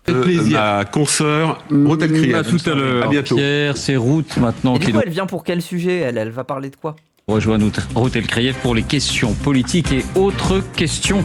Ok, donc elle vient. Ça me fait rire. Les questions politiques et autres questions. Oui, bah elle est là, quoi. 15 minutes aussi pour vous, Ruth. Elle vient pour dire ce qu'elle veut. Bonsoir Manuel Bonsoir. Bompard. Alors j'ai demandé à Bruno Le Maire tout à l'heure s'il était triste. Vous en souvenez peut-être ? Je vais vous demander à vous si vous êtes inquiet. Je suis préoccupé, Waouh, ça tape fort. Hein. bien sûr, préoccupé par la situation du pays, préoccupé par la possible victoire de l'extrême droite dans quelques semaines. Et bien évidemment que ça me préoccupe, mais je suis aussi déterminé, mobilisé, pour essayer de faire en sorte que ça soit pas le cas. Et je pense qu'en C'est vrai que sa veste, bordel de merde, mais c'est le voyant d'une Clio à ce stade, ça brille. Hein. constituant, comme nous l'avons fait la semaine dernière, ce nouveau Front populaire, nous avons créé les conditions pour faire en sorte de pouvoir proposer un autre chemin pour le pays, qu'on ne soit pas condamné à choisir l'extrême droite au pouvoir et qu'il puisse y avoir une autre voie. Et cette voie, c'est un gouvernement du nouveau Front populaire. Je me disais que vous pourriez être inquiet parce que tous vos alliés refusent à cette heure-ci que Jean-Luc Mélenchon soit le Premier ministre du nouveau Front populaire. Mais vous avez écouté Jean-Luc Mélenchon ou pas ? C'est pas un problème. Oui. Je ne m'impose pas, mais je ne m'élimine pas. Bah voilà. Et Bah oui. puis il a dit, comme chacun d'entre nous, c'est-à-dire que la première étape, c'est de remporter les élections. Et ensuite, il y a une question qui sera posée, c'est de faire en sorte effectivement de composer un Je parle gouvernement. de vous personnellement qui êtes si proche de lui. Oui. Vous êtes déçu quand même. Mais déçu de quoi ? Bah, que ce soit pas lui. Ah, mais vraiment, ces questions, c'est... Waouh, c'est du venin, quoi. Elle est vraiment arrivée comme un boa. Qui soit en tête de Mais c'est pont. qui est en Mais, tête mais elle est nulle, hein. Genre... Bah, aujourd'hui ? Bah voilà, donc pas, vous voyez bien que la question, en fait, comme disent pour l'instant, on n'y a pas répondu, en vérité. Donc, Sa tête. Ah, elle est horrible. Vous savez à quoi elle me fait penser ? Vous voyez sa tête, là, comme ça ? Elle me fait penser au... Attends. Mask Maker. C'est dans quel truc, là ? Ah oui, mais non, mais c'est Zelda. Elle me fait penser à ce personnage-là. C'est vraiment elle. Vraiment, genre, c'est... Bref, je peux pas avoir l'image en grand, là. Bon, tant pis. Mais vous avez la rêve, quoi. Je sais pas, c'est vraiment... Elle a ce visage-là. Merde, il est où mon truc, là ? C'est vraiment... C'est cette tête terrifiante. et je n'ai aucune raison d'être inquiet, mais en tout cas, je suis plutôt, je vais pas dire rassuré, parce que la situation politique du pays est inquiétante, que je trouve que le président de la République a fait preuve d'une irresponsabilité totale en provoquant cette dissolution, ces élections quelques jours après. Je reviens C'est pas. antisémite, ça ? Ah merde, attendez. Le vendeur de masques. Donc c'est un marchand. Marchand, parallèle avec les juifs. Routel Krief juive. Je viens d'être antisémite en fait. Pardon, je m'excuse. Pardon, vous me dites, je reviens juste sur ce que vous avez dit. Revenez. Vous me dites ce soir, dans n'importe quel cas de figure, disons votre alliance, j'y reviendrai, remporter une majorité ou une majorité absolue, vous seriez le parti dominant à l'intérieur de cette majorité. Jean-Luc Mélenchon ne sera pas Premier ministre. Mais je suis pas en train de vous dire ça. Ah d'accord, alors voilà. J'ai pas du tout dit ça. Je vous dis que cette question-là, et je dis la même chose par là même que ce qu'a dit Olivier Faure. Non, Olivier Faure, il dit qu'il veut un vote pour le faire. Non, il y a François Ruffin qui dit qu'il fait partie des gens possibles. S'il vous plaît. Il dit précisément la même chose que moi, c'est-à-dire que c'est... Attendez, s'il vous plaît, si vous voulez, ensuite on va discuter des modalités. Mais pour l'instant, on dit précisément tous la même chose, c'est-à-dire que on va pas vous dire qui c'est maintenant, en fait. Il y aura la manière de décider. Voilà, après il y a la manière de décider. Si vous arrivez à un moment et où vous êtes majoritaire, vous pouvez arriver et dire, finalement... Bah oui, c'est ce qui va se passer. C'est Jean-Luc Mélenchon. Mais non, mais c'est pas le sujet, pardonnez-moi. Hein. Oui, c'est pas le sujet, mais oui, c'est ce qui... Oui. Le sujet pour les Français, c'est... Là où est la force, émerge la force... Ouais, oui. Savoir qu'est-ce qui peut changer dans leur vie. Et ensuite, ce que je peux vous dire, attendez, mais j'esquive pas votre question, c'est que oui, il y aura un gouvernement pour porter ce programme. Et qu'il me semble normal, et je rebondis par là même sur des déclarations qu'avait faites, y compris Olivier Faure il y a 10 jours, il me semble normal, dans toute coalition ça fonctionne comme ça, que s'il doit y avoir un Premier ministre, ce Premier ministre soit issu du groupe politique qui sera le plus nombreux dans la coalition. Ça me paraît être une évidence, ça fonctionne comme ça dans toutes les coalitions, et ça reste la position qui est la mienne. Pardon, Emmanuel Bompard, vous dites c'est pas le sujet pour les Français, mais il y a 2 ans pour les législatives, les affiches de campagne, c'était élisez-moi Premier ministre. Vous avez raison. Donc c'était un vrai sujet. Parce que ça l'est plus aujourd'hui, mais non, mais attendez, je cherche pas. À... C'est vrai. Comment il appelait ça déjà, le vieux, le 5e tour, le 3e tour de l'élection. Oui, c'est ça, 3e tour. Hein. Vous avez raison. Je ne vous donne pas tort, parce que les élections législatives de 2022 avaient lieu quelques semaines après les élections présidentielles, et qu'il s'agissait, après la réélection d'Emmanuel Macron, d'identifier qu'il était possible d'avoir une majorité qui soit une majorité différente que celle d'Emmanuel Macron, et que dans ce point de vue-là, la figure de Jean-Luc Mélenchon, qui avait fait 22% des voix à l'élection présidentielle, était un vecteur de mobilisation dans ces élections législatives. On est dans un contexte... Ça commence à faire. Là, c'est le 5e tour de l'élection, logiquement. Différent aujourd'hui, vous le reconnaîtrez. Parce qu'il y en a beaucoup à l'intérieur de votre alliance qui disent qu'il est trop clivant. Mais n'y revenons pas. Parlons de ce que vous allez faire. Mais moi, j'ai pas dit ça, en tout cas. Ça, c'est sûr, j'ai bien compris. Je pense parce que pour quelqu'un qui a fait qu'il le soit. Quelqu'un qui a fait 22% des voix à l'élection présidentielle il y a 2 ans, si ça c'est trop clivant, moi ça me va. Ah voilà. Donc vous voyez bien que ce sera votre souhait, et comme ça vos alliés le savent. Maintenant, ils ont bien entendu. Interprétez comme vous voulez mes propos. Je crois qu'ils ont été très clairs au clair. Ne vous inquiétez pas. Tous ceux qui vous écoutent. Non, mais je vous ai dit très clairement les choses. Il n'y a pas de sujet. On discutera après les élections législatives. Le débat, mais c'est même pas un débat là. On fera une proposition, et cette proposition, il me semble normal, comme d'autres. La vendeuse de masques, ça m'énerve. Toute coalition. Dès qu'elle sourit, je suis terrifié. Qu'elle soit issue. En fait, la ref là, j'ai sorti le vendeur de masques de Zelda, mais le personnage auquel je pensais, vous savez le jeu là, Squeezie à l'ancienne là, où il y avait une petite fille et on avançait dans une espèce de donjon et il y avait des panneaux là qui nous faisaient peur. Et à un moment, il y avait le vendeur de masques qui voulait te crever les yeux. Mais je pensais surtout à celui-là. Groupe politique qui sera le groupe politique. Oui, Mildors, c'est ça. Il était bien ce jeu. Politique le plus nombreux, mais les élections n'ont pas eu lieu, ça vous a pas échappé. Donc il faut attendre les élections pour le savoir. Vous dites, vous êtes content parce que vous avez fait ce nouveau Front populaire. Le titre peut être discuté, mais et que c'est une alliance qui va gouverner et redonner espoir aux Français. Excusez-moi, mais depuis qu'il a été constitué, tous les jours, il y a une bagarre. Tous les jours, sur votre programme, il y a une socialiste, Valérie Rabault, qui dit qu'il coûtera 106 milliards, et il y a une autre, Aurélie Trouvé de chez vous, de la FI, qui dit non, c'est très insuffisant. Sur les retraites, Éric Coquerel dit on ira progressivement aux 60 ans. Olivier j'ai l'impression qu'il se réjouit parce qu'elle essaye de faire de l'économie, mais c'est pas son sujet. Attendez, il faudra voir l'état des filles. En fait, c'est incroyable. En fait, ils ont envoyé des spécialistes. Et là, d'un coup, ils envoient Routel Krief et elle a carte blanche, elle peut dire ce qu'elle veut, en fait. On l'a présentée comme politique, mais là, elle te fait de l'économie, question 2. Je comprends pas, en fait. Vous voulez discuter d'une loi énergie-climat, vous parlez pas une tautologue, quoi. Du nucléaire parce que vous n'êtes pas d'accord là-dessus. Bref, si vous arriviez au pouvoir, en fait, vous serez d'accord sur rien. Alors, je veux dire par là, c'est une alliance, un cartel électoral. C'est pas une alternative de gouvernement. Allez, Routel Krief, franchement, il y a 3 blocs politiques qui s'affrontent dans ces élections législatives. Il y en a qu'un seul qui a mis un programme sur la table, c'est nous. C'est vrai.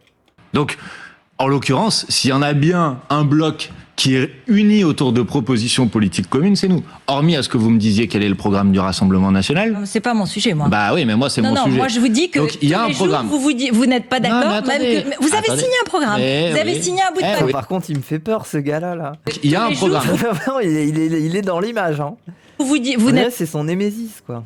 Pas d'accord, même que vous avez signé un programme. Vous avez signé un bout de papier. Oui, avec 150 mesures dans lesquelles on est d'accord sur l'ensemble de ces points. Oui, il y a le vieux en direct. Si vous voulez aller voir, il fait une émission où il répond au téléphone sur le programme. Je crois que c'est des gens qui l'appellent et qui disent bonjour Mélenchon. Et lui il dit alors je vais t'expliquer le programme. Voilà, c'est ça l'émission ce soir si vous voulez aller voir. Voilà. Après oui, bien sûr. Après, moi je la regarderai de mon côté. Je vais pas y réact. Hein, on m'a demandé là. C'est où ? Bah il a une chaîne Twitch Mélenchon. Si vous tapez Mélenchon, il y a une chaîne Twitch. Hein. Non, c'est sur YouTube aussi. Mais moi, j'irai voir ça de mon côté, les gens. C'est pas l'émission du siècle non plus. Enfin. Les jours, vous dites le contraire les uns des autres. Mais attendez, mais c'est une coalition. Et dans une coalition, personne n'a dit qu'on devenait identique. Donc on s'est mis d'accord sur 150 mesures qui, de notre point de vue, permettent, dans les 15 premiers jours, puis ensuite dans les 100 premiers jours, puis ensuite plus loin, de pouvoir gouverner le pays dans la mandature qui vient. Et après, sur certains sujets, oui, on conserve nos différences. On n'est pas exactement pareil. Non, mais le chiffrage... Nous, là-bas, en légende. En vrai, pourquoi pas ? Du programme, c'est pas n'importe quoi. Vous avez raison. Alors voilà. Eh ben vous allez voir, vendredi, il y aura un chiffrage commun de ce programme qui va être publié. Il y a juste 100 milliards de différence entre la socialiste et la LFI. Mais pour l'instant, c'est pas le chiffrage commun. Chacun a donné son propre point de vue. Il y aura un chiffrage commun de notre programme. Vous inquiétez pas. On a un programme qu'on va défendre tous ensemble. On a un chiffrage qu'on va défendre tous ensemble. Et j'ai plutôt l'impression que dans les délais qui nous ont en quelque sorte été... Tu vas réac le débat à Bardella, à Tal-Bompard. Tout le monde va y réact, je crois. Mais après, le souci, c'est les droits pour pouvoir y réact et tout ça. Bon, bref, il y a des strates, hein, bien sûr, mais... Vous avez concédé par le président de la République, il me semble qu'on a fait plutôt vite. Alors, vous avez vu les dernières sorties transphobes de notre président ? Bah oui, mais apparemment, on m'a dit c'était un élément de langage qui était prévu depuis long terme. Mais moi, on m'a pas donné l'info. Comment vous êtes au courant de ça, en fait ? Rappel Routel Krief, c'est ça. Je veux bien un rappel, moi. De discuter, de dialoguer avec Emmanuel Macron avant que nous n'écoutions en Putain, mais maintenant, je remarque qu'elle a toujours eu ce sourire terrifiant. Direct son discours, et la salle est juste derrière vous, Routel Krief. Nous le disions, c'est un Emmanuel Macron plus offensif qui a retenu la leçon Whirlpool. Il a parlé de tempo qu'il va donner lui-même, mais on disait qu'il va falloir aussi qu'il soit précis dans les propositions maintenant, Emmanuel Macron. Elle est terrifiante. Elle a toujours des couleurs criantes. Elle met... soit le rose pouf, soit le rouge, oui. Oui, mais il l'a répété, il faut pas compter sur lui. T'as vu le tchèque avec qui ? Avec Macron, c'est lui qui l'est. C'est un Emmanuel Macron plus offensif qui a retenu la leçon Whirlpool. Il a parlé de tempo. Oui, attendez, c'est Macron là ? Qu'il va donner lui-même, mais on disait qu'il va falloir aussi qu'il soit précis dans les propositions maintenant, Emmanuel Macron. Mais il y a eu un tchèque là que j'ai... Attends. De discuter, de dialoguer avec Emmanuel Macron avant que nous n'écoutions en direct son discours, et la salle est juste derrière vous, Routel Krief. Nous le disions, c'est un Emmanuel Macron. Ah ouais, le petit tchèque là. En ce moment, entre... Ah bah oui, c'est lui, il sort du rideau. Regardez sa tête. À l'époque, il est en mode... Et en mode, je vais être au pouvoir. Les représentants syndicaux, l'État et des repreneurs éventuels. Et en fait, Emmanuel Macron... Il n'avait pas encore la tête d'antagoniste qu'il a aujourd'hui. Hein. Il les a rencontrés ce matin et il est en train d'essayer de soutenir cette solution qui semble aller. Or, les syndicats eux-mêmes étaient un peu choqués de l'arrivée de Marine Le Pen, certes pour certains, pas tous évidemment, parce que dans le fond, ils sont en train d'avancer vers une solution. Mais ça prend du temps, c'est toujours compliqué à expliquer et il y a des blessés, hélas, et il y a des meurtris et des souffrances sur le passage. Donc, Emmanuel Macron, il était plutôt dans l'explication de ces solutions. Mais... bref, on comprend rien. Vous avez concédé par le président de la langue de bois, quoi. De la Je rappelle que toute la campagne de Macron, c'était ça, de toute façon. Il me semble qu'on a fait plutôt vite. Alors qu'après, il y a encore parfois quelques petits sujets sur lesquels on a besoin de s'ajuster. Ça me paraît entre vous et François Hollande, par exemple. Mais ça me paraît pas complètement... Mais vous savez, faut être honnête, faut pas faire de la langue de bois. Donc oui, c'est vrai, on a eu 4 jours pour mettre en place ce programme. On a eu 4 jours pour désigner nos candidatures. Ça, c'est fou, hein. Merci, hein. Ils ont pas dormi, hein. Pour réussir à faire une union, là. Merci, maintenant faut que ça tienne. Sur l'ensemble des circonscriptions du pays, parce que le président de la République nous a tous mis au pied du mur de nous regrouper. Et ensuite, on continue à avancer. Il y a la question du chiffrage. Il peut y avoir des sujets qui sont pas dans le programme. On les traitera. Vous inquiétez pas. Et quel est le problème à la fin de reparlementariser la vie politique? On n'est pas d'accord. On n'est pas d'accord, par exemple, sur la question du nucléaire. C'est vrai. Moi, je suis pas d'accord avec le Parti communiste sur la question du nucléaire. Eh ben, il y aura un débat à l'Assemblée nationale. C'est ça aussi la démocratie. J'ai une autre question quand même, parce que je voudrais savoir si vous comptez gouverner la France, puisque vous vous y préparez. Comme vous dirigez votre parti, je veux dire par là, avec de l'autoritarisme et des purges. Alors mais certains, ça, c'est votre point de vue. Alors certains ont dit des purges staliniennes. Moi, je dis des purges trotskistes quand même, parce que je connais mon histoire. Oui, mais et puis quand vous interviewerez Bruno Le Maire, vous lui demanderez si le fait qu'il n'ait pas renouvelé l'investiture à Gilles Legendre, qui était le président du groupe macroniste, est une purge ou pas, hein? Ah ben pour vous, il y a 3. Gilles Legendre, il a peut-être dit. Mais est-ce que la France Insoumise est encore libre de ses investitures, Madame Rotel-Krief? Il y a 3 personnalités qui, parce qu'elles se sont... je sais pas, qu'est-ce qu'elles ont dit. C'est votre interprétation. Non, en fait. Non, mais attendez. Et ils ont dit que le Hamas était terroriste et ils ont parlé avec des socialistes. Voilà leur péché. Oui, non, mais c'est aussi la ligne antiraciste qu'ils aiment pas, quoi. Je peux pas y revenir là-dessus. Je reviens pas. Vas-y, vous êtes en train d'y revenir. Non, mais. Donc je vous dis. Ce sont des personnalités qui ont osé dire, mais non, même pas quitter mais ça, c'est le parti, votre interprétation. même pas. Ils ont juste osé dire des choses. Si vous voulez décider à la place du comité électoral de la France Insoumise, des militants de la France Insoumise dans ces circonscriptions qui ont été sollicités, si vous voulez, faites-le. Mais la France Insoumise, elle fonctionne. Elle a un comité électoral qui accorde ses investitures. Dans ces investitures, la France Insoumise, elle a fait le choix d'ouvrir ses candidatures à des figures qui sont pas directement issues de notre formation politique. Jean-Claude Football et Gaufre ont été réinvestis. Ça me fait rire. Et j'en suis très fier. Et oui, Jean-Claude Football. J'assume, madame, que dans ces investitures, la France Insoumise, elle a aussi dit que dans ses candidats, il y avait une obligation de cohérence et de loyauté. Et quand nous avons compris, et c'est pas seulement depuis quelques jours, mais non, je ne suis pas en train de dire ça, c'est les mots que vous utilisez. Je parle d'Alexis Corbière, de Raquel Garrido, mais moi, je n'ai aucun mot, madame, je n'ai aucun mot désobligeant ou désagréable vis-à-vis de qui que ce soit, c'est pas mon sujet. Je vous dis par contre qu'il me paraît normal qu'une formation politique, elle accorde ses investitures à des personnes qui s'engagent à siéger avec les autres députés de la France Insoumise, ou alors vous m'expliquez quel est le responsable d'organisation politique que vous allez interviewer et qui va vous dire qu'il trouve normal de donner son investiture sur les meilleures circonscriptions du pays à des gens qui s'apprêtent par exemple à rejoindre un autre groupe politique. Voilà. Donc vous les soupçonniez de trahison, quoi. Oui. Non, mais c'est pas de la trahison, mais c'est quand même normal que quand vous donniez vos investitures à des candidats, vous fassiez en sorte qu'à la fin ils restent dans le même groupe politique. Ça me paraît normal. Vous pouvez appeler ça purge si vous voulez, mais je crois que tout le monde fonctionne comme ça. Vous avez observé que les socialistes et les écologistes et d'autres étaient choqués. Bon. Oui, mais moi je ne commande pas leur choix d'investiture et donc je leur demande de respecter les miens. D'ailleurs, vous avez investi contre eux des candidats qui sont accusés de communautarisme. Je vous donne un seul exemple. Amal Bentoussi. Qui a dit « On ne peut pas reprocher à un croyant d'être homophobe si sa religion le lui commande. » Ah oui, le vieux post Facebook. Fake news, madame. Elle a démenti, mais sa déclaration a existé. C'est une fake news, madame. Bon. Elle n'a jamais... Non, madame, vous pouvez pas faire ça. Vous pouvez pas attribuer à une personne des propos qu'elle n'a jamais tenus. En l'occurrence, c'est ce que vous êtes en train de faire. Elle a fait un communiqué hier, elle a expliqué démenti les choses de manière très simple. Elle a dit qu'elle avait été, je suis désolé de rentrer dans ce type de détails, mais qu'elle était parmi les animateurs d'une page Facebook sur les réseaux sociaux et que ce n'est pas elle qui avait posté ce message et que dès qu'elle a découvert que ce message avait été posté, elle en a obtenu la suppression et elle a demandé des excuses à la personne qui l'avait déposé à sa place. Donc franchement, je vous le dis sincèrement, c'est pas correct de faire ça parce que vous jetez une personne en quelque sorte en pâture en lui attribuant des propos qu'elle n'a jamais tenus. Bref, elle est arabe, oui. Bon, elle a fait un communiqué, elle a dit à quel point son engagement, là en l'occurrence par exemple contre l'homophobie, était complet et total, et donc elle est en accord avec le programme politique. On va vérifier, on est en train de vérifier. Vous pouvez le vérifier, vous allez voir un communiqué qui a été publié hier. Bon, c'est aussi parce qu'il y a un fondateur et porte-parole de Rouge Direct, qui est un mouvement LGBT, qui a dit qu'il était assez mal à l'aise, qu'il avait l'impression que au sein... C'est qui lui, Rouge LGBT ? de LFI, on n'était pas très clair sur l'homophobie à cause d'une forme de communautarisme. Voilà, ça rejoint. Forcément, quand vous attribuez il est raciste, quoi.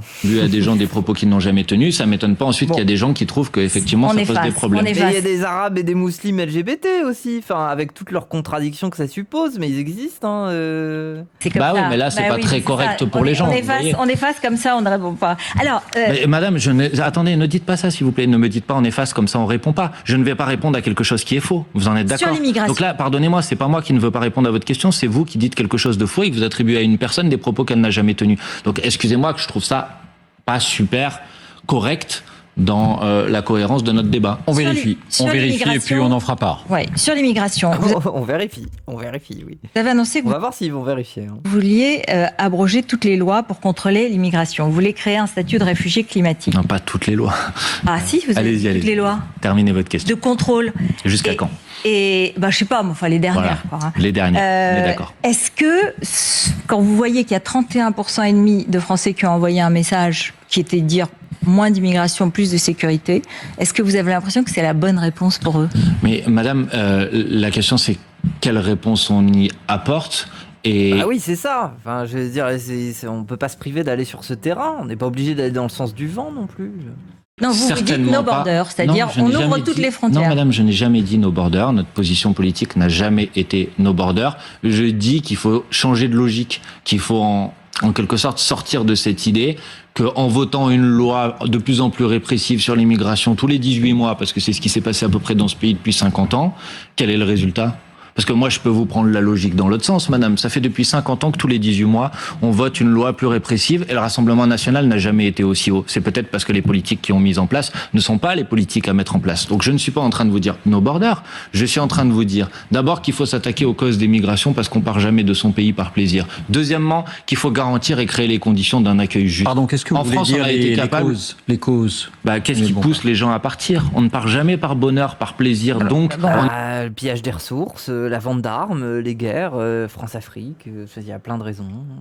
On a une Qu'est-ce que ça veut dire? Développement, par exemple, par exemple, qu'on met un terme aux accords de partenariat économique inégaux qui appauvrissent, qui poussent des gens à devoir partir de leur pays parce qu'ils n'arrivent pas tout simplement à pouvoir avoir une vie. Oui, le climat aussi, mais le climat dû à l'exploitation. Enfin, c'est là-bas. Quel accord la question, avec quel pays? Par exemple, il y a des accords. Vous voulez un exemple très simple? Par exemple, il y a un accord de pêche qui est passé entre l'Union européenne et le Sénégal, qui organise le pillage par l'Union européenne des ressources halieutiques au large des côtes sénégalaises. Je dis que ce type d'accord produit ensuite le fait que vous avez des gens qui n'arrivent tout simplement plus à pouvoir vivre et qui donc sont obligés de prendre des bateaux pour essayer de partir. Donc je dis qu'il faut s'attaquer à ça, s'attaquer à ces causes, et ensuite je dis qu'il faut organiser en France des voies sûres, légales, d'accueil pour des étrangers en France, parce qu'on en a besoin. Mais pourquoi vous avez voté contre toutes les lois qui essayaient de faire des voies légales d'accueil? Non, madame, elles ne font pas ça, excusez-moi de vous le dire.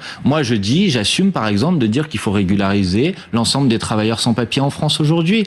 Parce que dans le projet de loi immigration à un moment donné sur les métiers en tension. Non, c'était que seulement sur les métiers. On les sort de l'uberisation comme ça. Attention, moi je vous parle de la régularisation de l'ensemble des travailleurs sans papier pour une raison très simple, c'est que ce sont des gens qui travaillent, qui sont indispensables à la vie économique de la nation aujourd'hui. S'ils étaient mieux payés, ils achèteraient des trucs et tout.